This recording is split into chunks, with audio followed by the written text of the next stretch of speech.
Not all the information that we see from Earth observation instruments, such as remote sensing satellites, um, it's realistic. So there's a good chance, for instance, that we calculate SDG 15.3.1, and then we, based on local knowledge or scientific knowledge, we see that the map is not correctly representing what's happening on the ground.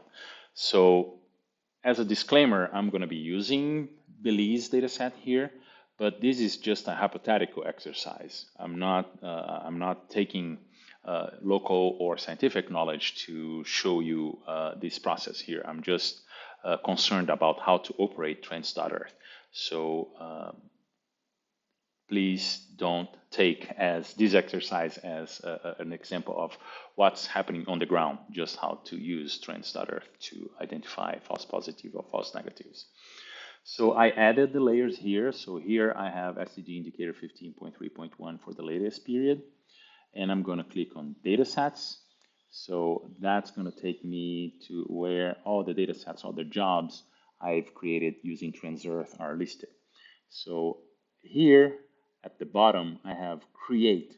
So once I click create, I can create false positive negative layer, and then the dialog window is going to pop up. So I'm doing this once again. This is a hypothetical exercise over Belize. So I'm going to create a vector here saying that this is a false negative. So Belize false negative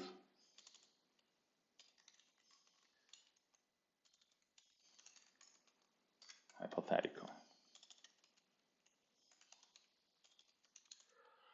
So I need to verify the data sets that I'm working with. So Belize all regions, baseline, progress 1, progress 2.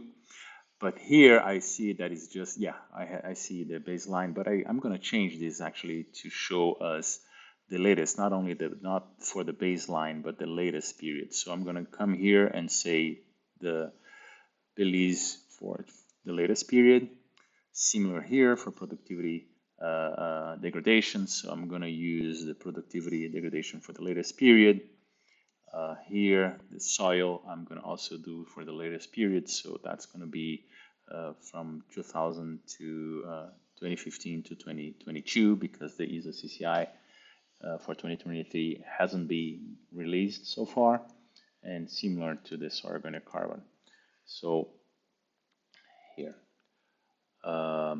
So I click on OK, and then Trends.Earth is going to create a vector file. So here is the exercise. So this is a vector file that has been added to the canvas as well. So here it is. So once I create it, it pops up, it's added to the canvas. So I select this, false positive and false negative, and then on the Trends.Earth toolbar, so I'm going to leave it floating here just to visualize, so it's easier to visualize. So we have this digitize polygon option here, right next to the Trends.Earth icon.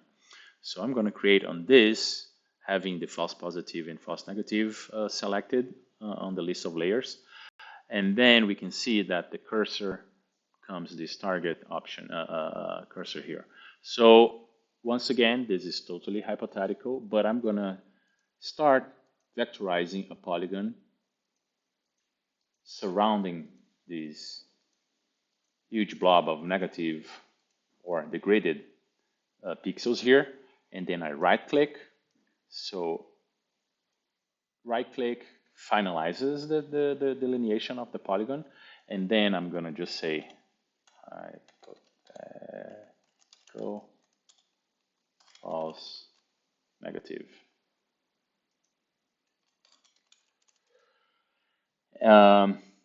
And this polygon that I just created has 126 square kilometers, so it's a huge polygon base relative to the area. And then it was manual digitized. The basis for judgment, I'm going to say, is confirmed locally, but once again, this is totally hypothetical.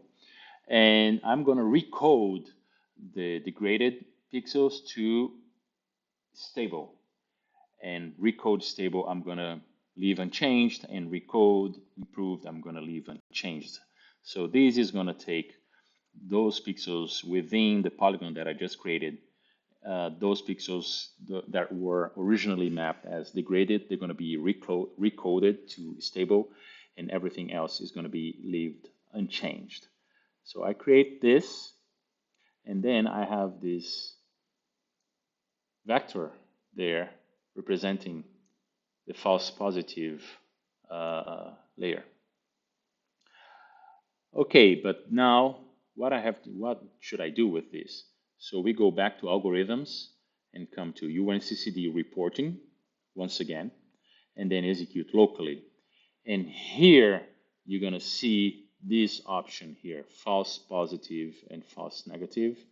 And I just create this and I select the hypothetical false negative that I just created, that I just digitized using my cursor. And I'm also indicate that this calculation is only for the affected area. So I'm going to name this task false negative data package.